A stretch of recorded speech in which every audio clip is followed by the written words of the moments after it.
Hi everybody, welcome to a new series of tutorials on Bleass Saturator. As you know, this is one of the recent releases from Bleass, and as always it is a fantastic product. Before I start, I have a number of codes to give away courtesy of Bleass, so if you are a subscriber, please follow the instruction contained in the video description, and also please check regularly on the comments section to see if the competition has indeed concluded or if it is still open, and also to see who are the winners. So let's start. I'm inside the AUM so that I can easily use an AUV-free effect, but could be inside another host like Drumbo or Cubase's, etc. I have just loaded a file player, so this is where I playing a guitar sample which has been provided by one of the subscribers. Thank you, Ian. So let me play that sample so you know what it sounds like before I apply the effect.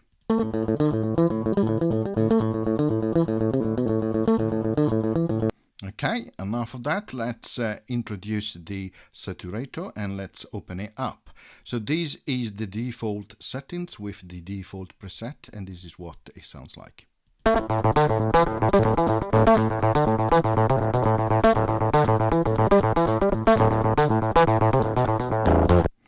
So as you can see, a straightforward interface, what we are used with the Bleass application. You have a first stage here, which is your input in terms of where you can set the drive, your EQ, low and high frequency, and then for low and mid high you can also decide what is the gain level, like so. You have then another stage where you can change the algorithms for the wave shaper, and this is really good. You can go from soft clip, hard clip, and etc. And for each of those, of course, you can change the parameters underneath via a dial, or you can interact also with the graph, so where you can change the offset like this, or moving left and right you can change the depth, okay, and you can change the period here and also the strength underneath here. Then you have a bit crusher as a next stage, and this can be off, pre and post the wave shaper, which is in really cool as a possibility. You can set the depth and the rate, and then you have another stage where you have the LFO, and you have the usual LFO implementation, which is very powerful, where you can sync it to the bits of the host. You can set the rate and the targets, so there are many targets which you can set, which is fantastic.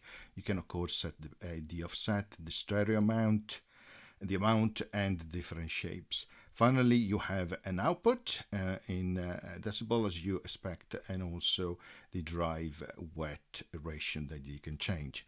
So let's play a little bit with the preset, because this is what we are interested in terms of how it sounds like. So let's choose some different effects and see what it sounds like.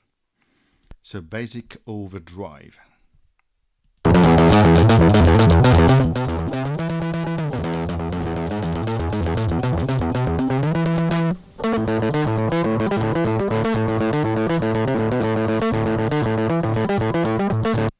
Okay, let's change that. Let's go for a bit crusher.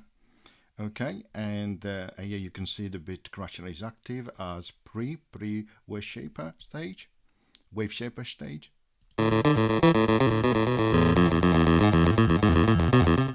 and of course you can hear here the bits definition which is changing.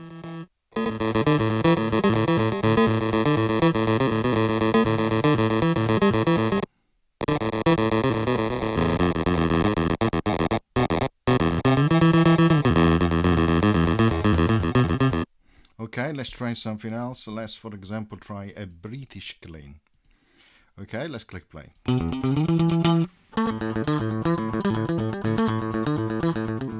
Really nice to hear this one.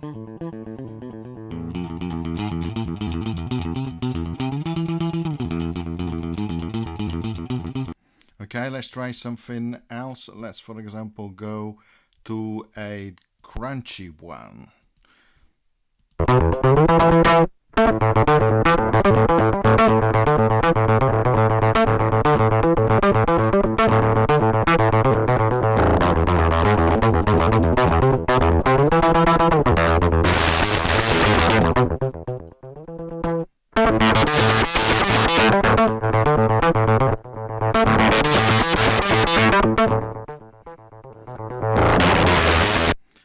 can see how easy it is to apply LFO directly, in this case, to the drive.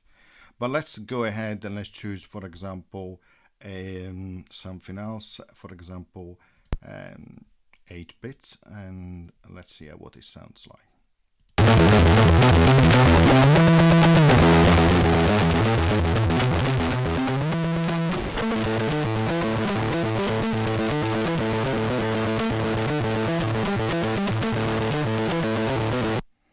Okay, let's try something else again. Let's try, for example, a lead crusher.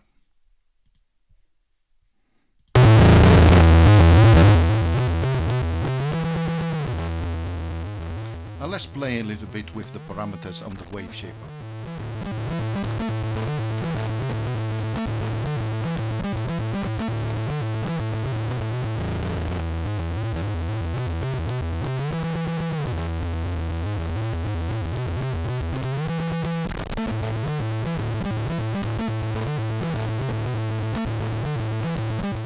As you can see in this example, the LFO has a target of depth,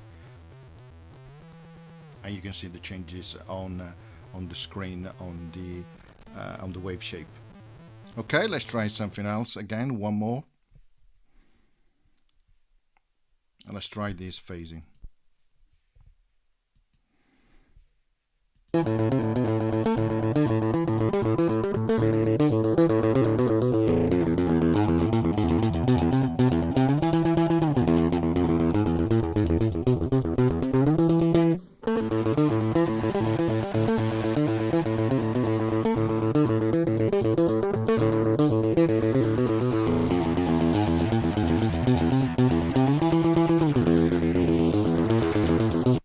Okay, so hopefully you found this video interesting. It's a fantastic product, as always, from Bliss.